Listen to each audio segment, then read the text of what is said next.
Jones today for a conversation with our very special guest star.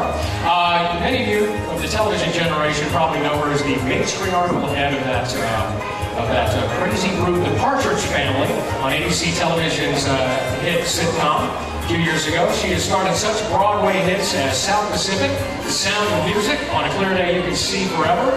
Her motion picture credits include Carousel, The Music Man, and in 1961, she won an Academy Award for Best Supporting Actress for her role in the American classic Elmer Gantry. And in 1985, Bob Hope described her as the first lady of American song. Disney MGM Studios, proud to have her here so that you guys can welcome her. Say hello. Ladies and gentlemen, please welcome Shirley Jones.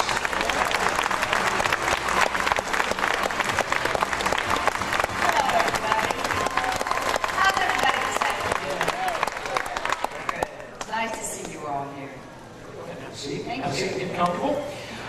It's nice to have you here at Disney MGM, and happy Mother's Day. Oh, thank you so much. Thank you. I don't know how many people here were over for the handprint ceremony a few minutes ago, but you mentioned that your sons are where?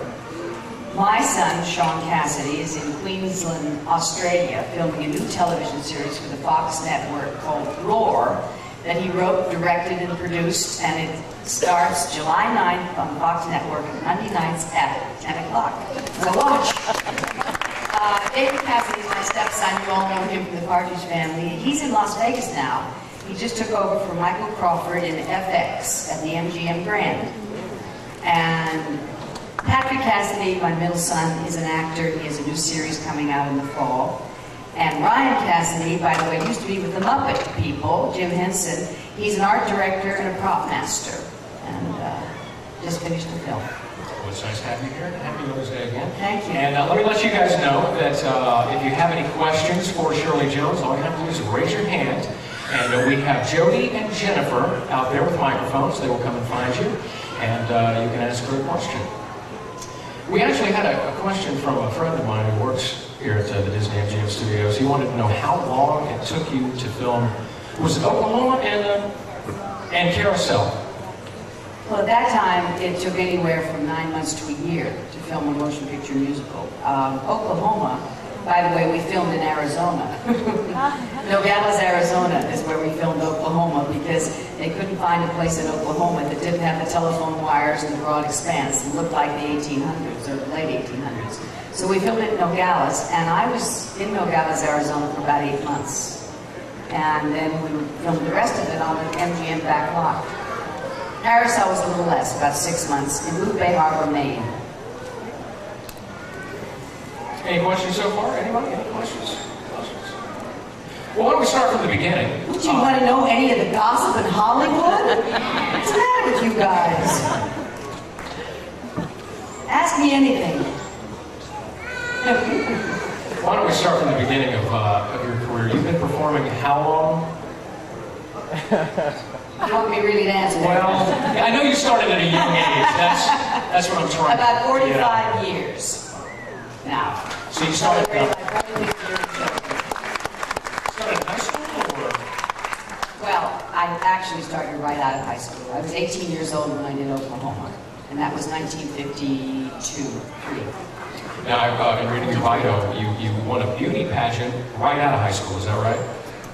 Yes, I became Miss Pittsburgh, and it was actually my last year in high school when I won the title. And then I was given a scholarship in the Pittsburgh Playhouse School of Drama, and I studied there during the summers and sort of a year out of high school when I went to New York. On my way to college, actually, and stopped in New York to visit and sang for Rodgers and Hammerstein's casting director, and the rest is history. Rodgers and Hammerstein didn't usually go to chorus auditions, is that right?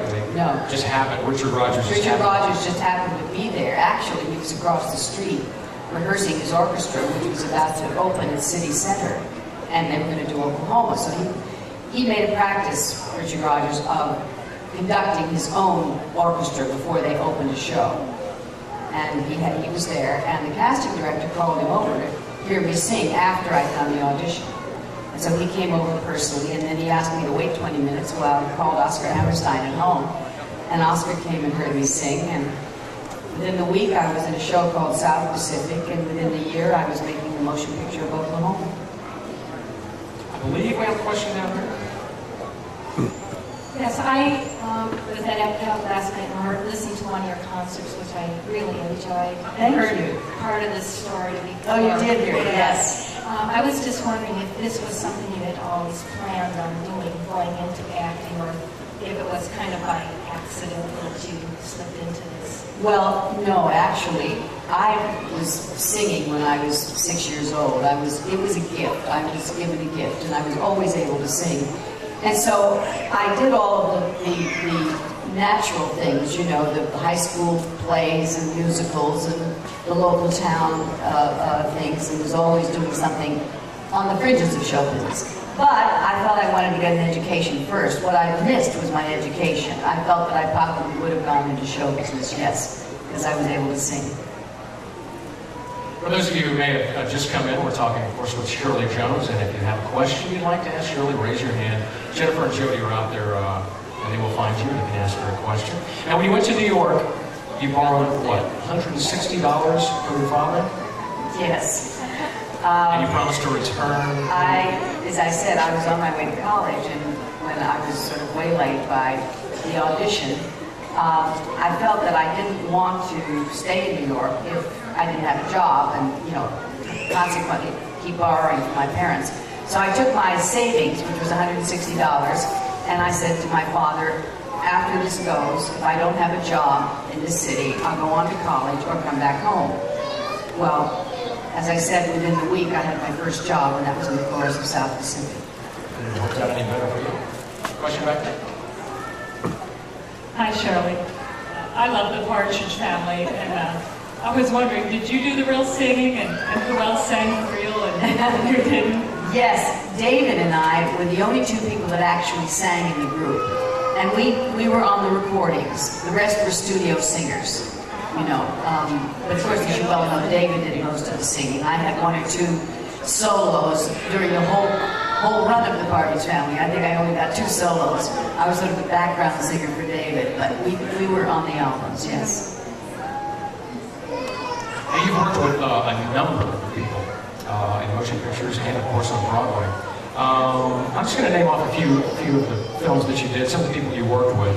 And if you think of any embarrassing stories, maybe you want to share with us. The Courtship of Real Grace Hall. embarrassing? How embarrassing do you want to get? You did The Courtship of This is Betty's... Disney World, you know. You did The Courtship of Betty's Father and Ticklish Affair with Glenn Ford. Happy Ending with Gene Simmons and Lloyd Bridges. Bedtime Story with David Niven and Marlon Brando. I'm sure there's a story there somewhere. The Cheyenne Social Club with James Cagney. Two Wrote Together, Richard Whitmark. April Love with Pat Lynch. And of course, The Music Man with Robert Preston. And the movie you won the Academy Best Supporting Actress Academy Award for, Elmer Gantry with Burt Lancaster. Any crazy, wacky stories come to mind with any of those people? First of all, the Cheyenne Social Club with Jimmy Stewart and Henry Fonda. And I'm incorrect. Never Steal Anything Small was James Cagney. So Okay. I just have to correct you there. Well, let's see. You want to hear a Marlon Brando story, perhaps. I think I really got the best of Marlon Brando because he was not easy to work with, you know, and all those stories are true. He was a difficult guy. And he'd just come out of doing Mutiny on the Bounty, which he hated, even though he bought an island there and, you know, met his wife there. He hated the work. And Marlon always wanted to do comedy. That was his dream in life, and nobody would allow him to play comedy. You know, he was always doing other things because he was a graduate of the Actors Studio in New York. And he really wanted to do comedy. Well, this was a comedy. It was called Bedtime Story, and David Niven was one of his favorite actors, so he loved David. He had a director of his choice, and he had me. And so it was a labor of love for him. He just loved the fact that he was doing comedy, so he was fun. And David would tell wonderful, wacky stories about his life. Matter of fact, he wrote 2 wonderful books telling those stories. And so Marlon was in awe of him. The only problem I had with Marlon Brando, outside of being propositioned every day, forget that, is that he had this thing of wanting to do more than one take. And when I say one take, I'm talking about 40, 50, 60 takes on one scene.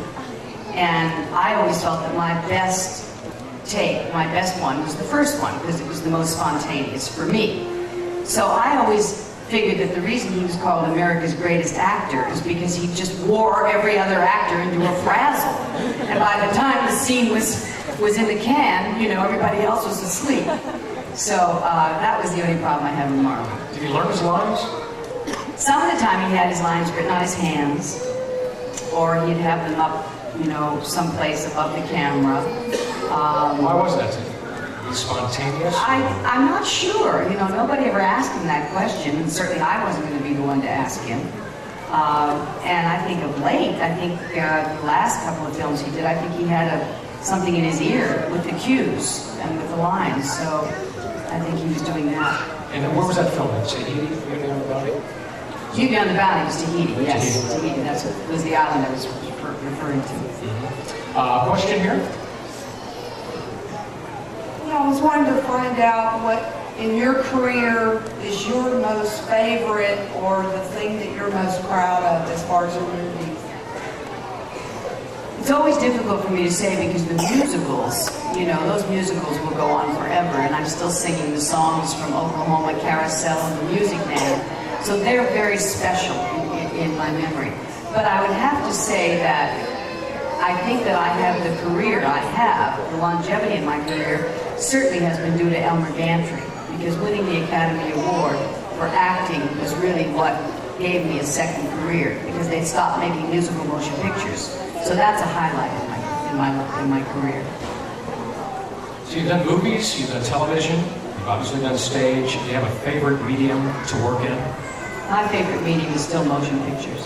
Really? Yes, I love motion pictures because you can see thoughts, you can see what's going on behind the eyes, you can see what's happening. The stage is fun because you have contact with the people, and I know most actors prefer the stage, but I'm a movie fan, and I love motion pictures, I still do. Any questions, Jennifer, Joe? Any questions? Questions over there?